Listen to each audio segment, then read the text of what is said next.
Romania is a great country to start a business. It's better to be a pioneer here than in France. It was a try. I wasn't sure about being successful. It took me maybe 3 to 4 years to start in having a business that was known worldwide, but I couldn't have done it in France. 2018, we made a race car. You are in Courchevel, you have a big hotel or something like this, and you are at the end of the network. You don't have enough power to charge electric cars. If you want to go from, let's say here, for example, to Suceava, it's pretty tricky, like to find a charging station up the road. In Romania, compared to France, for example, the grid is way weaker. So it's not easy to add fast charging everywhere. So this is something that we can help to do. The EV industry was pushed too fast.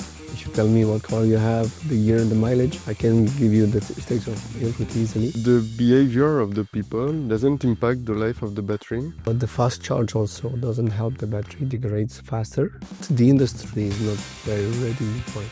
Welcome to French Tech on Air, the podcast that takes you into an exhilarating journey into the heart of the Romanian tech ecosystem and vibrant ecosystem. Today we'll be receiving Marc Areny, the CEO and founder of Marny Energy, a company which proposes to recycle electric batteries from cars to transform them into electric storage solutions. Hello Marc. Hi. It's a pleasure to have you here today. But first, maybe, can you please introduce yourself? Okay, so I'm Marc Areny.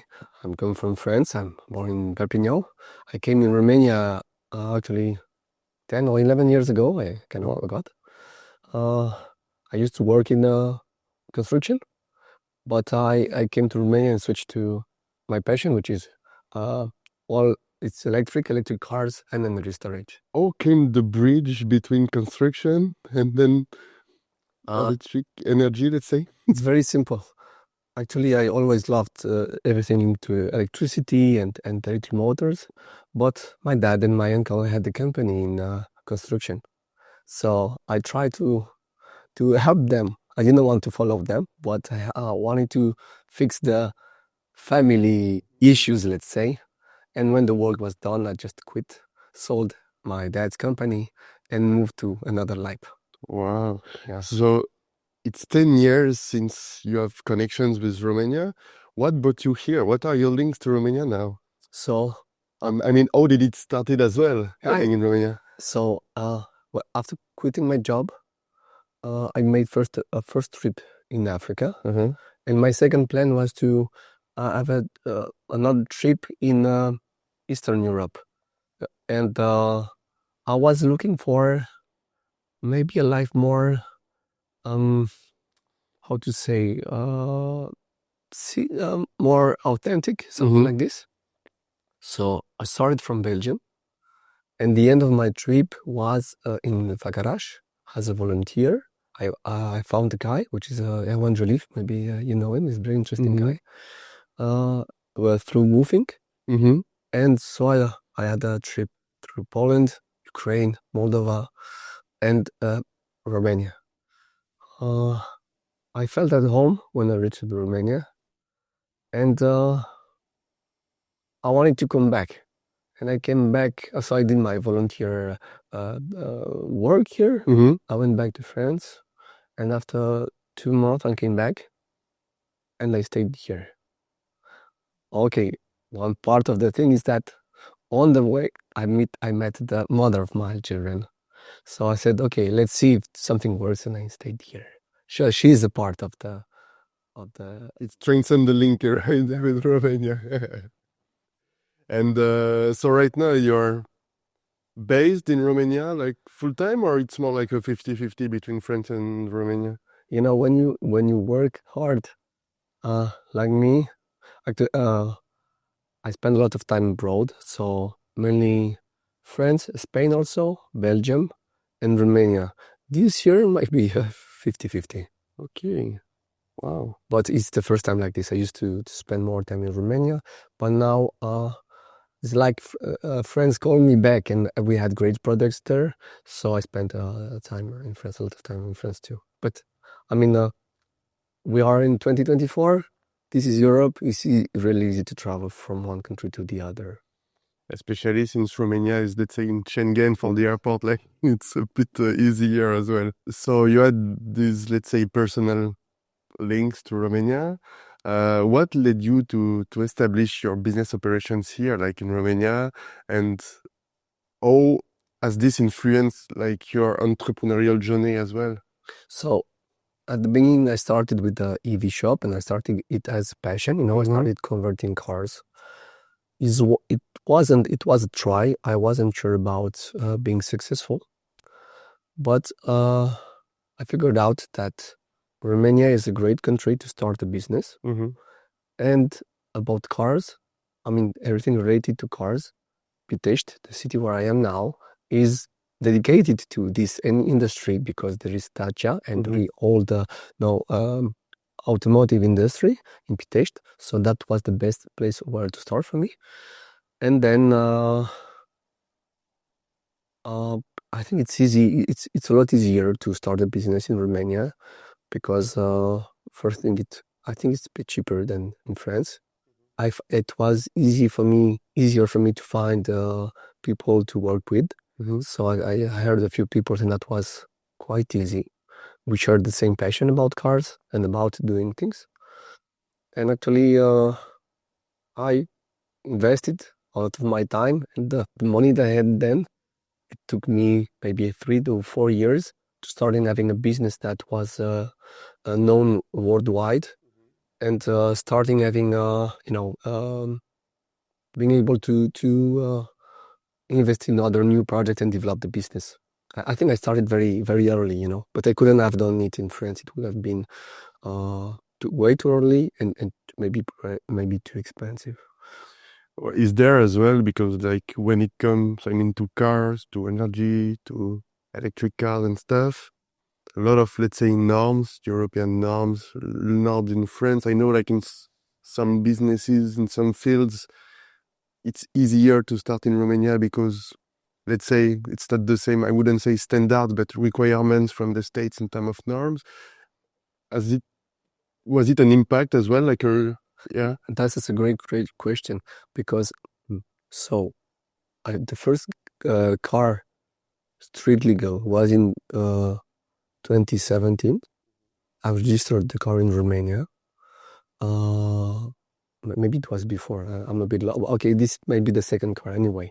I mean, it was very early then. Okay. And there was no legal converted cars in Romania. I'm in Europe, only a few. And here, when I did all the paperwork and I brought the car, actually, the technical team helped me a lot. They liked the project. They did a great job because they checked us. They should have checked the car, and they helped me. So they were here to help, and that was a great surprise because everybody telling me you won't be able to do it, and I got their support. They helped me. While in France, the feedback was pretty negative. They asked me to make 2 crash tests. They said you need the agreement of the manufacturer of the car. I mean, I didn't even start it. I already have some barriers. Yeah. So Romania helped me a lot, and it was okay. And they did the job. I mean, it's not like just sign the papers. They checked the car the way they were supposed to do. So in a way, like you would have been facing like a wall, and here you've been facing like synergy coming with you to make it more. Okay, well, that's really impressive. Yeah. So that's pretty good because we put a step into to tell a bit more about your company. But can you tell us exactly what is Marny Energy? What is as well EV shows, because you have different ventures. What are the missions of the company, the specific solutions you offer? It's mostly in the energy storage, the energy, and even automotive world. So can you please introduce Marny Energy and EV shops and your ventures to us? So I started with EV shop because I started with conversions, converting cars.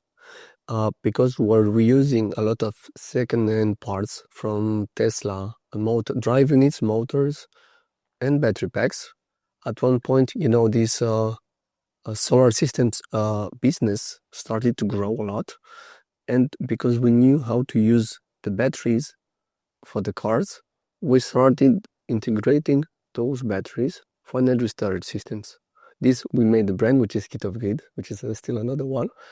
And we were still, 2018, we made a race car.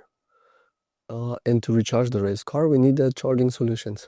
And no one had something like this. And a lot of people were looking, okay, how much? What's the price? What's the energy density? And it was pretty impressive. So then I saw that there is a huge business. The conversion cars is pretty difficult. It's a niche, okay? Yeah. It's not something that you can go on a high scale production. Maybe some will succeed, but I kind of gave up. And then I saw that there is something to do. There was more and more EVs on the market, and they will have more batteries. So I started to go on industrial scale, and I founded Marny Energy. So the idea is easy: is to get battery second life from crushed cars actually right now. The battery packs, mount them into a container to have a industrial energy storage solution. We did the project, so we started in 2023. The company is based in Lyon, but we work between Romania and Lyon. And we won the EDF Pulse Coup de Cœur prize. Okay. So from the first years, and that was great, because to reach EDF and to get the prize from them is something that a lot of people dream of. So it was great.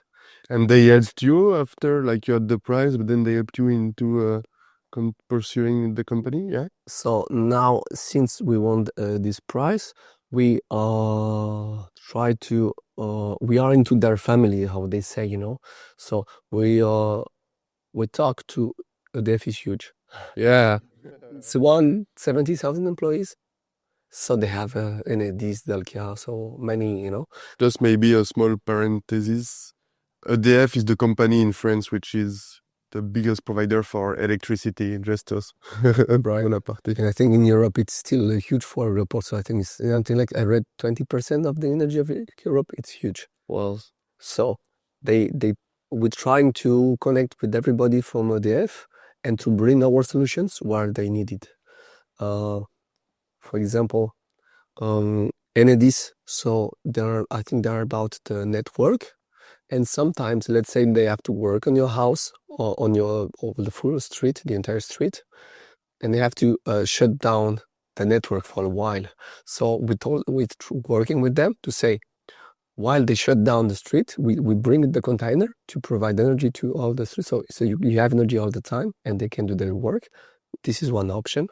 They have EasyVia, which is about charging stations, and something easy like, you are in, I think something like you are in Courchevel, you have a big hotel or something like this, and you're at the end of the network, you don't have enough power to charge electric cars. Now more and more people are going to the ski with the electric car. You consume more energy, you are far away from the charging points, and you need a solution on site. But the network is not full enough. So we bring the container, kind of buffer. During the night or the day, it stores the energy from the network, and when you need high power, it delivers the high power to recharge your car or whatever. For example, the hotel in the morning, they need a lot of energy to dry and wash, everything. So that's in it. How is your market right now? So you are selling in France and in Romania, right? In Romania, like, since I'm here, I would say that it's growing quite a lot, the EV market. In Europe more globally, but in Romania especially, I would say. But when I took a look, for example, like to the hypercharger Tesla and stuff like if you want to go from, let's say, here, for example, to Suceava, or I don't know, to Bukovina or any part of Romania, it's pretty tricky, like, to find a charging station up the road. You're right. Still, it's difficult to plan. It's not easy to plan a trip in Romania, depending where you're going. So with an EV, if you want to go to Suceava, you have to be prepared. Check the charging stations, have a plan to go there. So there is still a lot to do. But Romania is working on it. Yeah. I heard that some gas stations are switching also. I mean, adding some energy charging solutions. So maybe there we can help them and find a way to electrify the grid and add charging stations also. So your target market, it's B2C, right? Or are you as well providing a bit of B2B? We are mainly B2C. Okay. I mean, all the time it's B2C, and we have different applications. So right now we're working to ramp up production. Okay. We still have on a few units per year, and we look to produce more and scale up, I hope, pretty fast. We are until now only B2B because the product is pretty expensive, and you cannot use this for only a house. I mean, I think we are cheap, but it's a large amount of the product. I mean, we are between 100,000, let's say, and 200,000 euros per unit. So it's B2B. And sometimes we get some applications that we didn't think about. So one of our products the last one is going to France for events. The guy and the shooting movies, they want to remove the diesel generators from the when they shoot the movie, two things, because CO2 impact and all these things, and second thing is the noise. Yes, It's noisy. So the guys are recording, then you have to remove the noise of the generator in post-production, and it's a nightmare. So they're switching to this, and that's very interesting. It's kind of B2B2C at the end because yeah. Right. Pretty interesting. So it answers like part of my previous question about the chargers in Romania. So basically, you could help, like, I wouldn't say the state because it's a bit like an utopia, but to develop the chargers in Romania in some ways, like I don't know, like in the autostrada and roads like that, to provide those kind of services. Yeah, Correct, because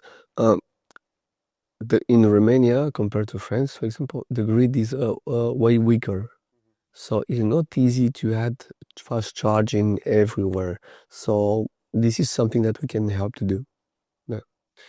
And talking about electric cars, electric vehicles, what is your take on about?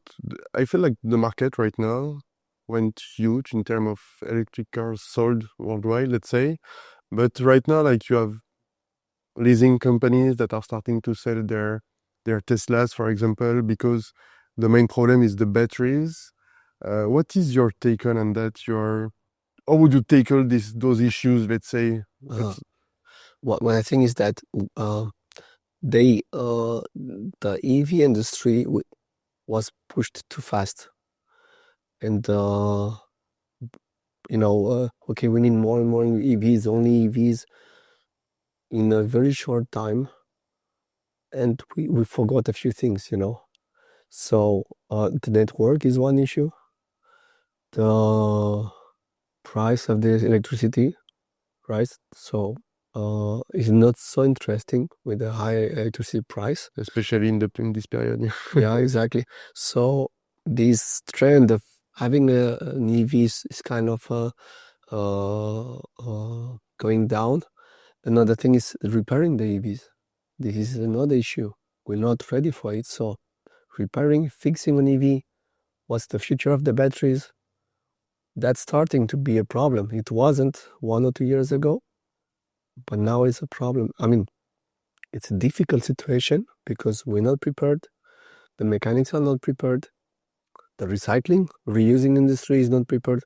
That's why we try to be a part of it and say, we are here to reuse the batteries, to use them in our containers. I take that, maybe this is not so good, but I said, let's make the electric car green again, so the EV there's less emissions if you can drive it for hundreds of thousands of kilometers, but after crash, If you after I have a car, if it crashed at 48 kilometers, you don't repair it, and you recycle the battery. This is a very Yeah, the impact is counterintuitive. yeah. So the battery is almost new. It's new. It has 48 kilometers. And so we have to reuse it. It's stupid to recycle it because more energy. So that's what we're trying to keep it as green as possible. Yeah, it's truly exactly like this is exactly true. Like when you saw, for example, in France, putting a lot of bonuses when you buy an electric car, a lot of price deduction and stuff. But at the end of the day, yeah, how do we repair the car? How do we recycle the batteries? Okay, I will sell I will sell my electric car at the end of the day. And right now, the production, solar panels, batteries are mostly in China. Even the cars, they are all produced in China. I would say 90% maybe of the market, 99 even, yeah. I think it's 95% of it. All of the batteries are produced in China. Wow. And in France, I've read, I think a year or 2 years ago, that they were starting to build a new factory in north of France. It's right. From what I saw, they tried, but some try like Northvolt, and they have issues. So European, it's still Chinese who produce in Europe, Wow. mainly in Hungary, I think. I'm not an expert, but I know. How does your approach, you said a bit about it, to repurposing electric vehicle batteries contribute to sustainability and circular economy? So the electric battery, I mean the traction battery from the EV is the most is the main part, which is the higher cost of the car, and in terms of CO2 and rare metals or earth, I don't know what to say, like cobalt and manganese, all these things, it has the worst CO2 impact, So we should focus on it to find a way to reuse them as much as possible. And when needed, because they will have end of life, then recycle them in the better way possible. So if we can manage to do this, first repurposing the batteries and recycle them, so then we will have a nicer future, Maybe you're interested in how we do it. Yes. So Good point. we used to buy only the batteries for companies that dismantle cars. Now we still work with them, but we also buy the entire car. We get the car, the battery. We have internal process to check it. We check the battery. We check the state of health. We had hundreds of batteries, lots of batteries. So we have a lot of data now. If you tell me what car you have, the year and the mileage, I can give you the state of health pretty easily. It's pretty linear, and the behavior is always the same. We don't have surprise. A lot of people ask me, on my battery, would you change one cell? No. The behavior of the battery pack is pretty uniform, and it's linear. So manufacturers had issues, and then you cannot release the battery packs. The behavior of the people doesn't impact the life of the battery. I mean, the behavior in terms of like, oh, you charge the car. Yes, it impacts it. Okay. So with lithium ion, like Tesla or Volkswagen, it's better. Even your phone is good not to fully charge it with this kind of chemistry. And the fast charge also doesn't help. The battery degrades faster. But I want to say that most of the batteries that we get are close to 90% state of health. And from all the crashed cars, only 3% are good to be recycled, to be smashed. The other 97% are okay to be repurposed. So there is a huge market and a lot of work to do. That's really, really, really good, because I suppose that finally when you come with your solution of recycling, reusing the batteries, like most of the companies who were having those cars, they were paying maybe a lot like to recycle those batteries with their providers. So you are giving them an amazing solution and a super green one for them as well, right? Yeah, exactly. Because right now they pay a lot of money to the companies to get them. The industry of recycling is overloaded right now. And still, as I told you, if only 3% are maybe a bit more like are meant to be recycled because there is no other solutions. I think repurposing it's a must.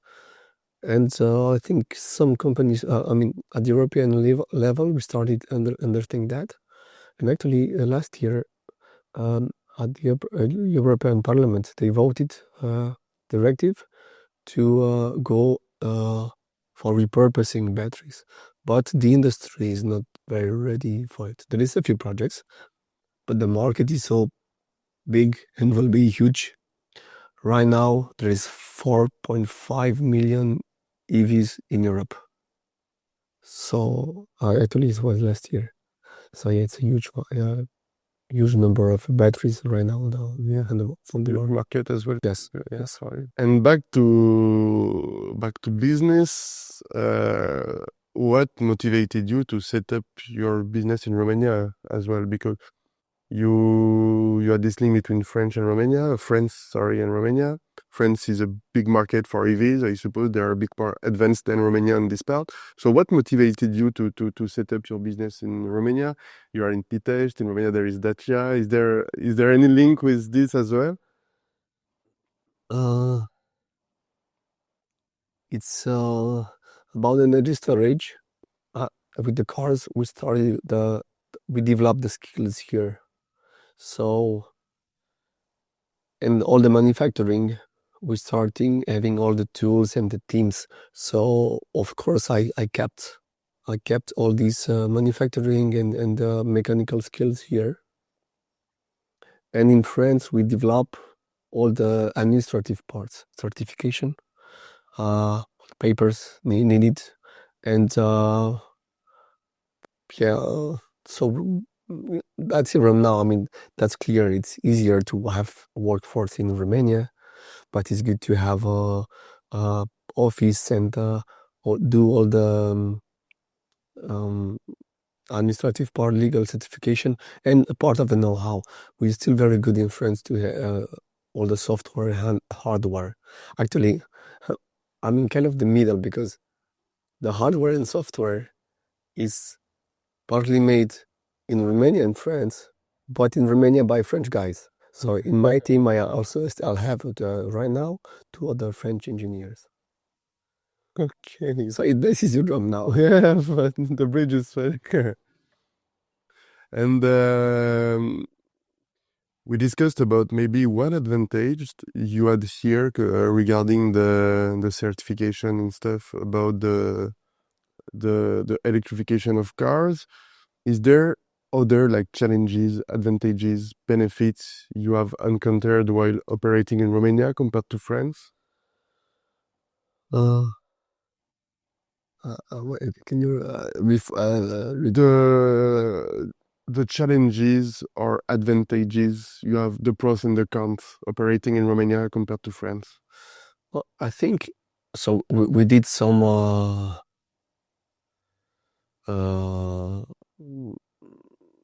custom projects that was maybe it was too early for France, and in Romania they were accepted. Maybe the vision in Romania is how to say, it's better to be a pioneer here than in France. Maybe this is if I got the question, maybe this is the right answer compared to Romania and France. And you have been recognized with Marny, with EV, for transforming used electric vehicle batteries into energy storage units. What is the process for this? The impact as well? So the process is very easy. So we get the battery, we check the battery, we modify a little bit this one of the, let's say, not secret because you can see it, but this is one of the ideas of Marny Energy is to take the battery as it is, not to modify too much, not to remove the cells from inside. We take the battery pack, we modify a little bit of electronics, we add our know-how software, and we plug it to power electronics, and that's it. And so we can mount 1, 2, 3, 4, right now to up to 8 battery packs, and it's very easy to assemble, to put together, to mount together. And I try to keep it as simple as possible, to be cheap and easy to assemble. This is what we do and how we do it. But you had the second question, but I forgot. The second question I said was how we do it and how you do it and the impact.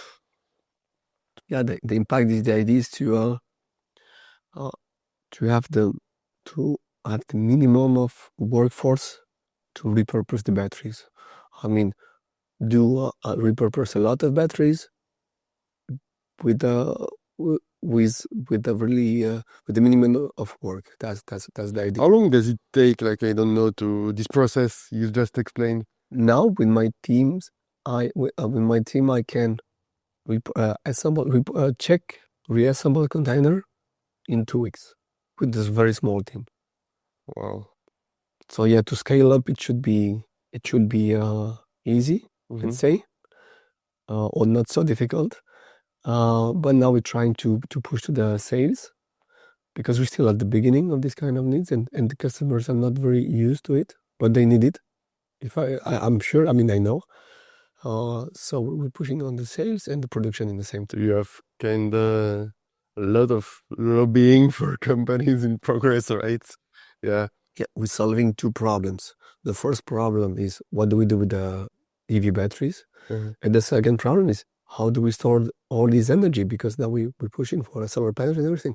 We have to store the energy, because the grid have a 24/7 as well production Yeah. line. Yeah. and the grid cannot handle it. So this, we're trying to solve both problems. And I suppose that the hardest one is the storage of the energy. Yeah. Yeah. This is always like my question about energy, because yeah, you can have as much solar panels as you want, but the solar panels, it's easy. The storage, it's different. I'm pretty excited about this question after our small discussion we had just before the podcast.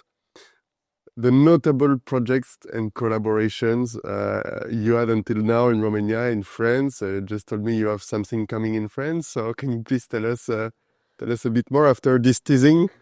Well, yeah, we did many projects. We made the buggy for Alicia de Gazelle. We made the high climb race car for Romania. And 2024, so we came with the Marny Energy, the containers. So it's for us a great year. And on top of it, after 10 years, we worked with the W Auto in Manico. And we helped them to make the Skoda Project X for Skoda. So Monday, I will be shooting with Turbo M6 with our Skoda. It's a Skoda challenge. So that's maybe one of maybe right now the project with the highest impact, because I guess thousands of people will see it in France and maybe abroad.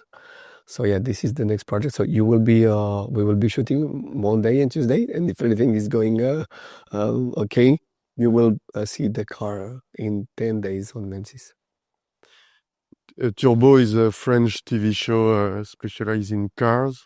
So if you have the French TV, plug on M6 in 10 days to watch it. I should mention that so there is 2 cars in competitions. Both kids are from us, but the double auto car, it's a sport car. It's a drift car, so it's not so green. There is a lot of smoke from the tires. So okay, it's Gen hybrid. You will like it. I've seen the car. I approve. And because the podcast is going to be released after it will be on TV, you can, I suppose, find a replay with this intervention. And as well, like I've seen, Marc, your first LinkedIn post was a collaboration with Dacia. I think it was as well a notable project to mention, right? Indeed, this is how I started to be known in Romania. Or still, some people know me at I built the first electric Dacia. It was a Logan. And when the first journalist came and filmed all wrote about it, I got so many calls, and everybody was focusing on this project. It was for me a small project when you talk about it now, but it was an amazing project, and I got a lot of interest mainly from Romanian people because they wanted their dacha to be electric. It was a small step for you, but a big step for Romania, right? Oh, I think we opened their minds and say, okay, this is doable, you know. Let's say, I'm a businessman because I have to do business to grow in these things. But with the Skoda Project X, with the Dacia Logan, or even with Marny Energy, I'm very proud to show that it's possible to do something different. I like to make people dream with something big different and say, okay, look what we can do. And I'm not we are a small team, not a huge company, and try to do something That's interesting. That's good marketing. Yeah. Amazing. Coming back to Romania, so 10 years, yes, connections with Romania. Has the Romanian culture and maybe the business practices influenced you in some ways, and maybe the approach of entrepreneurship, the connection with people? So about the culture, you're asking about professional or personal? Both ways could be interesting. Yeah. I should mention that. So I'm born in Perpignan, but my mother tongue is Catalan. I already a mix of cultures. As I grew up with French culture, I love it. It's amazing. I didn't find the Dutch culture that so rich. But I also grew up with the Catalan and Spanish culture. I say that because when I reached Romania, I think I learned faster Romanian than the French, usual French guys, because speaking three Latin languages, it was pretty easy for me to learn Romanian. Actually, Romanian and Catalan are very similar. So this was amazing. And I didn't know about it before coming here. And about the culture, Romanian is maybe a bit closer to Catalan culture than to French culture. Is in between, with Spain and Italy. So that I see that it's a Latin. It's an interesting mix about Romania. About this, influence from maybe the communism. You can still feel it, and this Latin part, interesting. Yeah. Yeah, it's interesting. I'm just a small, a small apartment on this, but this is true that when I started to learn Romanian, I used to speak. I was speaking Spanish pretty well a few years ago, and when I was starting my lessons, with my teacher, Romanian teacher, I was mixing so hard Romanian and Spanish. And when now I go back to Spain, Speak yeah, exactly. But this is good, like the Latin language. Like I think the fact that I had another Latin language other than French helped me a lot to learn Romanian as well. This is totally true. And coming to it's a business. Yes, exactly, to entrepreneurship. So of course I worked in France. I've worked with a few companies, and I spent time with my uncle, my uncle, because my dad wasn't working then. It was retired. Uh,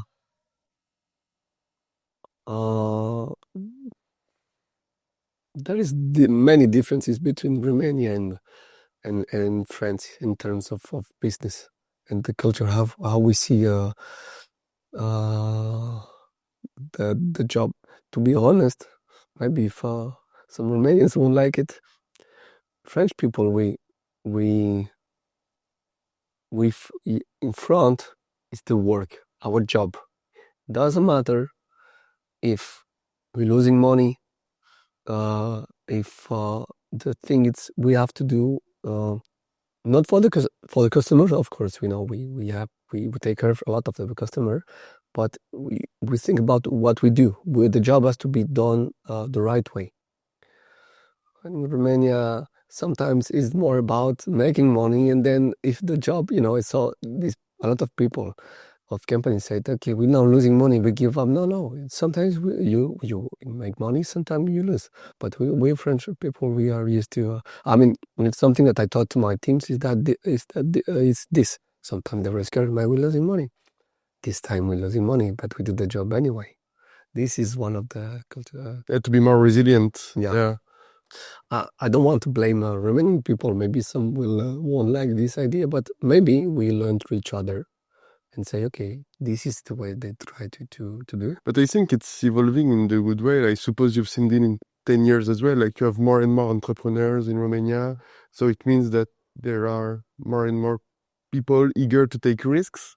You're right. So finally, it will maybe build resiliency, But you're right, it's evolving. It's evolving in this way, and I think this is the good part of being, open and being Europe.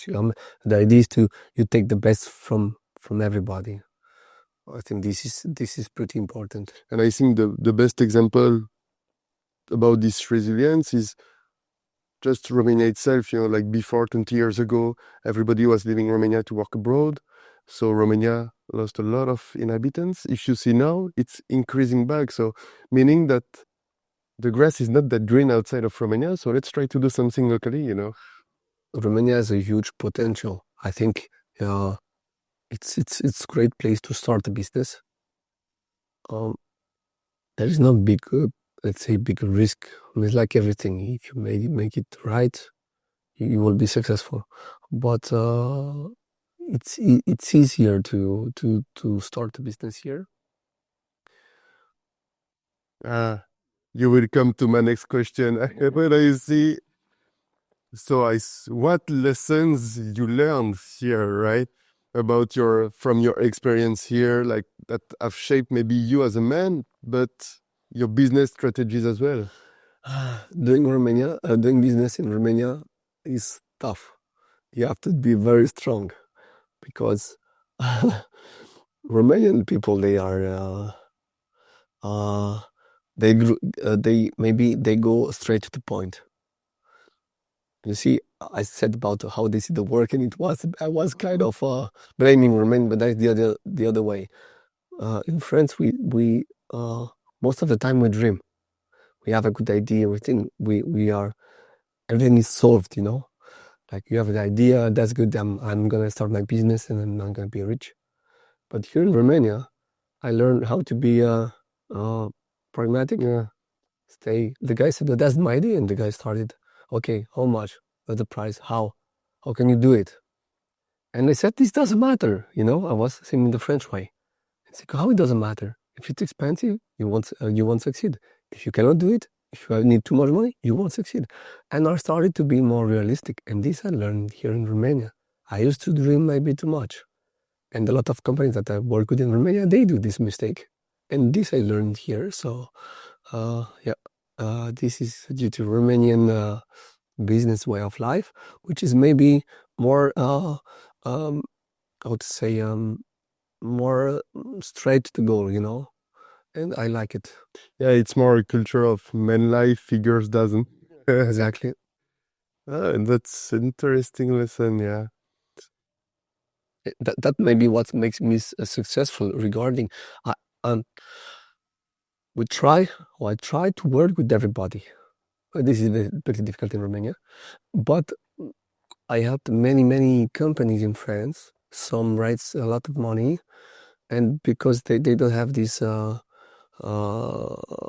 go too fast, they invest too much. Now some of them are in pretty bad situation, and me, maybe smaller, and I grew slower than them. I'm still here, and the foundations are better. So I have to thank Romania for this. Super interesting. So looking ahead, what are your aspirations for Marny, for EV in the next few years, both in Romania and internationally? So for Marny Energy, the goal is to be one of the main companies or be part of this repurposing batteries in Europe at the European level, because it's a huge market. So we do our best to be there, and I hope to be one of the leader of this industry. It makes sense, okay, in terms of CO2, of repurposing, upcycling. So this I like it because I do business. If it doesn't make sense, I don't do it. So sometimes I was worried about it. A lot of people, there is so many cars, we can find so many batteries. A few years ago it was difficult, but now I see it. If I don't do it, someone else will do it.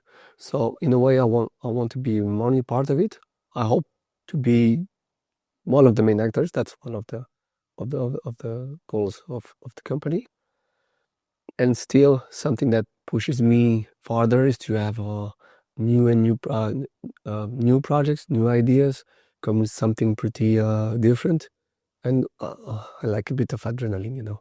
So I would like to bring with EV Shop a project like Project X to this is about passion, to build at least every year or every 2 years a special car, something probably for motorsport. So one of my personal goals is to make a car for Dakar until I'm 40. So I still have 3 years to do it. And I want to make the car for Dakar and to have the charging solution that I already have. So one is industry and this is about passion. Sure, that's an amazing project. One thing to do this is to have I would be, and I'm already proud, but I want this to grow. To have a team of engineers, probably a mix, Romanian, French, and maybe a French and maybe European team that works on these kind of projects. This is what I love, to have a team say, okay, we want to do that. Okay, how to do it and to develop all this engineering part is very, very, very nice. I love it. And it's a good adventure and job. Yeah. And how did you grow until now as a business? You fully bootstrapped? You raised funds? So I'm the only owner of the company or companies. We had an organic growth, so we Fully bootstrapped. yeah. Wow. I thought about sometimes it's difficult, so I'm open to any kind of cooperations, and I was looking for investors. I'm still looking for it. I'm open to any kind of cooperations, and if it helps us to scale up with Marny Energy, it could happen because or we grow very, very fast and we're very, very smart, or we find also someone to help us because it's huge market. Yeah, I had a figure about it. Like the global electric vehicle battery recycling market is projected to grow from $9 billion in 2023 dollars to $56 billion by 2031. Yes. This is big figures, right? So Right. if you could have, like, I don't know, an investor or a partner to make you scale up even faster, like to go with the flow, Correct. it would be a great opportunity, right? Right. Yeah. Even more, I want to add on top of this. We checked with EDF. EDF said, we had a mentor, and he said, I'm going to look for what percentage of the energy storage could be repurposing batteries. His conclusion was 25 to 30% of the European storage industry, which is, it's a lot. Yeah. It's a lot. Or so you positioned, so the ideal vision in the next year for you, it's to be an international actor, European level first, and then to see to grow maybe more globally. That's a really, really nice vision. And how do you... So this is pretty good because you tackle the problem with the impact of the battery production. Then you propose as well the ways to charge and everything. What are you not doing in the Yeah, we're doing a lot of things, because I didn't tell you, but we started fixing even electric cars. We have parts, we get the cars, we have the know-how. So we even started repairing electric cars. But this is starting being too much for me. You have to sleep. If you have children, you say, right? Yeah, you're right. My strategy is to help other companies to share my know-how so they can do this job. So we are in sharing as much as possible. And yeah, this is a great point. Like there are, I suppose, in France, I wouldn't say like it's a small market or a small world, but I suppose there are more and more companies emerging in the field. So I suppose it's always good, like all together to discuss and maybe because it's for the good, you know. Yeah, exactly. So, I mean, besides the business, humanity will face soon some huge challenges. I'm thinking about climate change or reusing resources. So maybe at one point we will, we work now. If my business work, it's not because someone is giving me money to do the job. It's because from what we get, we manage to grow because we making money. But maybe at one point we won't have the choice, and maybe it's already too late, and maybe we should have start. About the electric car, we are building great cars. I think everybody's what's the future of electric car? The traction, the motor will remain electric, and this I'm pretty sure. The batteries, I'm not sure we will use the same technology in a few years, but this is the best option right now. So, okay, that's good. We can manage this part of manufacturing, but when we started, we should have think about what I'm doing right now: repurposing, we're reusing, recycling, and we keep it a bit aside. But I think for humanity, this is a major concern. We should push. Maybe we will be forced to get more into this. Wow. Yeah. For fellow entrepreneurs listening to us, for fellow French entrepreneurs considering expanding their ventures to Romania, what insights or advice you would give them? Uh, yeah, this is a good question. I think it's still a great place to start a business. Romania, this is for sure. It was maybe a lot. There was more opportunities 10 years ago, but still there is a lot of opportunities in Romania. What advice? That's a good.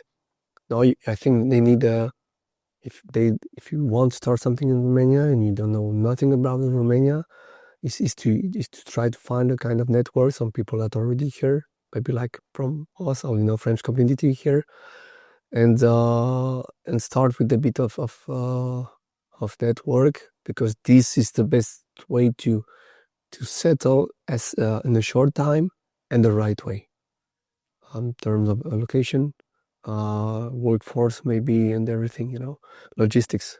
Because when you don't know, it's easy to solve this. Those are pretty important problems or issues that you can easily solve with local people. Yeah, the language. Learn the language. This is something I tell everybody. If you are in Romania, you have to learn the language. It's not so difficult. When you speak the language, you understand the language, you understand the culture, right? And spend time with the locals also. This is okay for business, but I like traveling. Forget what you know, and when something seems weird to you or you don't understand, think out of the box. Say, okay, there must be a reason. Don't judge. Mm-hmm. Don't judge and try to understand. And if you don't understand, ask a local. That's it. Okay. Why is he doing that? And why is it working like this?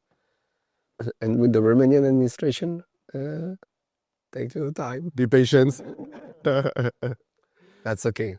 And this is great that you talked about as well, join like French communities maybe. You were awarded this year by the French Tech in Bucharest, the best French tech entrepreneur in Romania. Did you feel like, I don't know, Did it bring you like opportunities or good connections, the French community, like the French Tech? So when I came in Romania, I didn't connect to the French community. I think it would have helped me a lot. So I was in my, in my city on my own and without connection with the French people. But it would have helped a lot, I think so.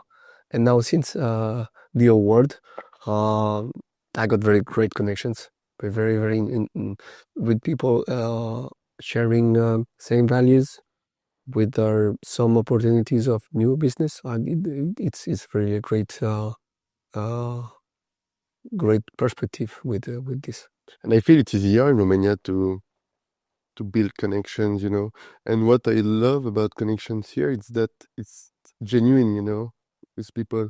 Yeah, It's not like in French. In France, like we're super polite, but we are cold in the same time, Here, I feel like people are eager to talk to you.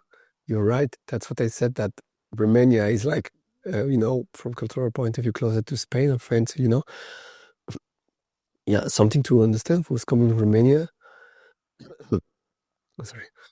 Um, for Romanians, sharing is very important. In France, maybe we go straight to business. We don't spend so much time just sharing, We see the business point of view, but we don't spend time on the human point of view in a pretty short way. When you're human is more important than the business. There is great connections, and they spend time. We are sharing time together, sharing time and knowing each other. Asking the person who you are is pretty important. I like it, and I think the French people coming here, or maybe European people, they have to get used to this and say this is the way. They stay until late. You have to stay until late. You must. I mean, you do whatever you want, but And you accept the palinka. you stay until late. You have to spend time with people, and this is sometimes it was weird for me, but then I get used to it. I said, "Well, that's nice." And now it is the other way. When I go to friends, I'm like, the guy said, "Hey, it's 11. We go home. And yes, we're feeling good. Let's stay more." Yeah, this is totally true. Different. My brother came in Romania. Mark, it's all we're not eating. We're not going to lunch. I said, no, we go when we want to eat something. But now, are you hungry? No. Okay, we go later. Yeah, this is true. Like even you have a dinner, the dinner, like you have a lot of topics to discuss. After the dinner, you say, okay, maybe we can continue the discussion somewhere else. Like in France, we'll say, okay, dinner is finished. Let's go home. Yeah, Good night. everything is Evidem. no, it's very important, and now I love it. At the beginning, it was kind of the weird to get used, but then when you're used to it, you do it this way. A human approach. Yeah. Just this, yeah. Reflecting on your journey, Marc, is there anything you wish you had known before starting your business here? Okay, that's a good question.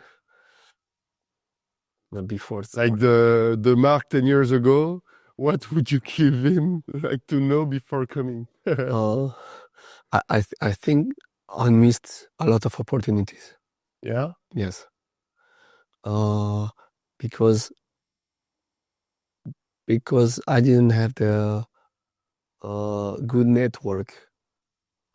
Some people contacting me, and I didn't know who they are.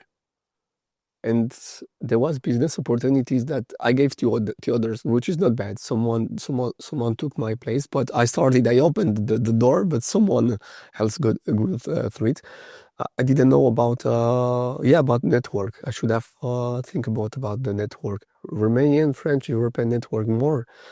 And I missed a lot of opportunities. Yes, I see it because others took them, which is okay for them, but I missed the opportunities.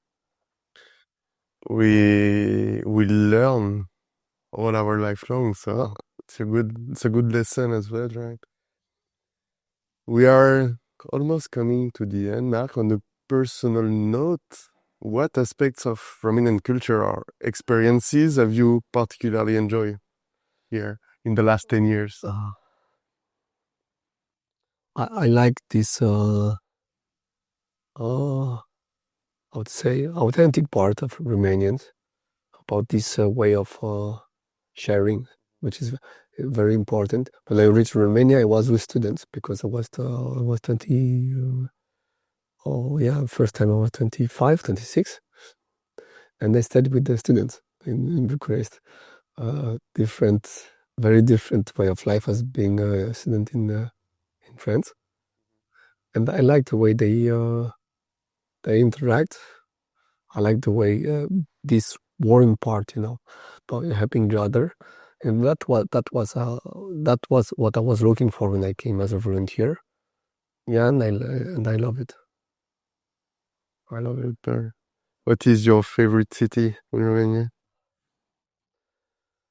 I don't know if I mean, I feel very good when I reach, when I go to the Delta, when I reach, I don't know, there is something maybe, I'm from Perpignan, from the seaside. So when I get closer to the sea, Yeah, you feel better. yeah, I'm feeling like a home a little bit more, but I think in all Romania, I'm feeling good. I don't have a favorite city to answer to your question. And something funny is that I say like, in Romania, so I drank palinka. I help to cut and clean the pig and do everything, for Christmas. I set everybody to laugh. I even when I at Open, I feel good when I reach Open, which is really, really weird. Weird because It's not the best part. And it's not even it's supposed not to be my home, Yeah. But I'm feeling very good when I reach Romania. By car, by plane, doesn't matter. I even clap like the guys, in the plane on landing. So yeah, it's weird. I'm feeling like home. I can't deny that French culture is great. There is this joke like when people in Romania they cry twice, right? When they arrive in Romania and when they leave Romania. Yeah, exactly. But something weird is that I feel like I'm my culture is a mix between Catalan and France. Okay, I voted for most of the Catalans for independence for Catalonia. I'm kind of proud to be. I feel my link to Catalan, but I don't know the culture that much. I don't know why. I have a French culture, but not Catalan one. And I feel the same with Bretagne, and I feel like I would like to do something for Romania. For France, it's like I'm part of it and that's it. But for Romania, I have the feeling that I have a duty here. I have something to do.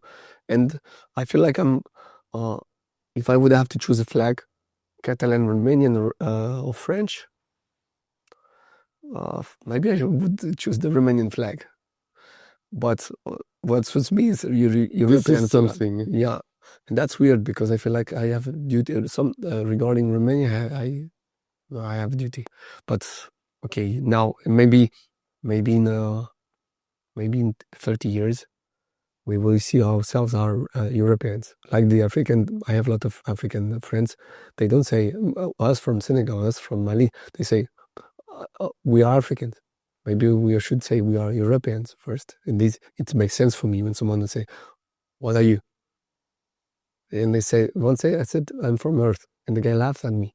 Say, "Hey, where you from?" And I said, "If I tell you the whole story, what can I say?" And I'm mixing in between. I think I will take the Romanian citizenship also. I will try it. I don't know if I will get it, but I will ask it. Yeah, because my children, they are Romanian. They are French also. And it's weird that I have to be both. They speak both French and Romanian. Catalan as well? No, I'm shame on me. They don't speak Catalan.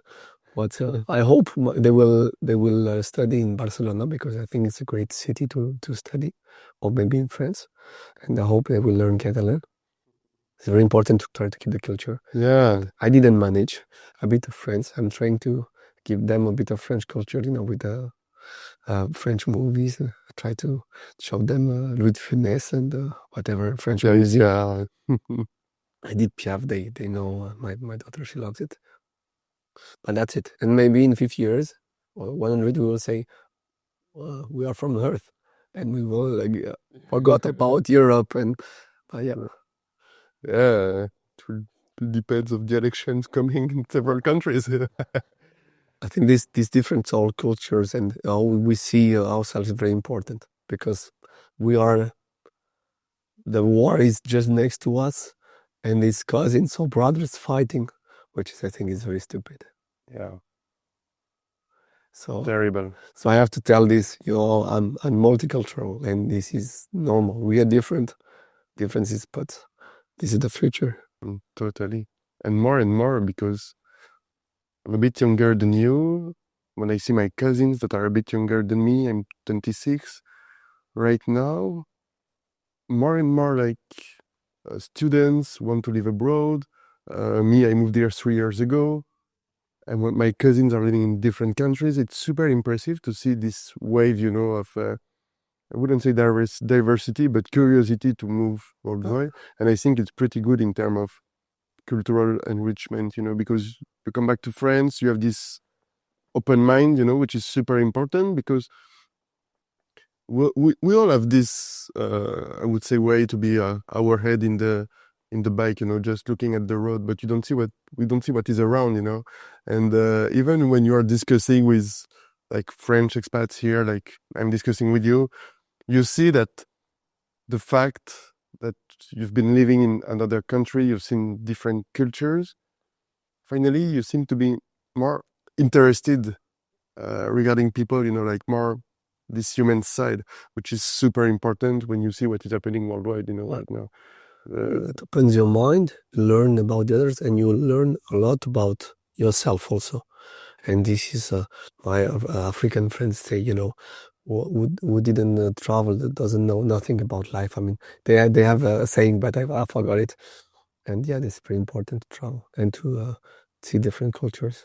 I hope I hope the world won't close again, but we had a chance to. I think Europe, it's a great thing. So, and we should be. It's so different from a part to the other, yeah, and it's so wonderful as well. Last question, Marc. How do you balance your professional endeavors with personal interest, well-being? You have two kids. Yeah, I mean, you have kids. Yeah, this is when you are entrepreneur, is very difficult to balance between both because most of the time, like your company or your job is like a child. You cannot put it aside, so it's always on your mind. So it wasn't easy. So all the time the mind is busy. I'm not very good in splitting both. I try to spend all the time available with my kids. So it's not the life made that. I'm divorced, so I don't spend all the time with my kids. But when I'm trying to share the time that we can together, so this is I will renounce to everything just to be with them. But I think as an entrepreneur, this year was a great year because we achieved a lot of things. And I think that from next year, I'll try to think a bit more about myself, try to settle things down, have a team that will be more autonomous. So maybe they will be able to work without me. And I would like to share, a bit more and take my kids, and I want to take them to show them Europe, because they don't know much about France or Spain, or Catalonia, and the other countries also. So I will try to manage to spend more, have more time for myself and my family. That's amazing. Yeah. Thank you so much, Marc, for your time. It was a real pleasure to have you here today to discuss all those super interesting topics. Of course, we keep in touch, and thank you so much. Thank you. Thank you too. Don't forget to subscribe to our podcast series, French Tech on Air, Romanian Touch. We will be adding new episodes soon. Don't forget to put 5 stars as well and to subscribe. And thank you very much to Ospod for hosting the podcast today. It was a real pleasure to be here with Marc and to discuss all those super interesting topics together.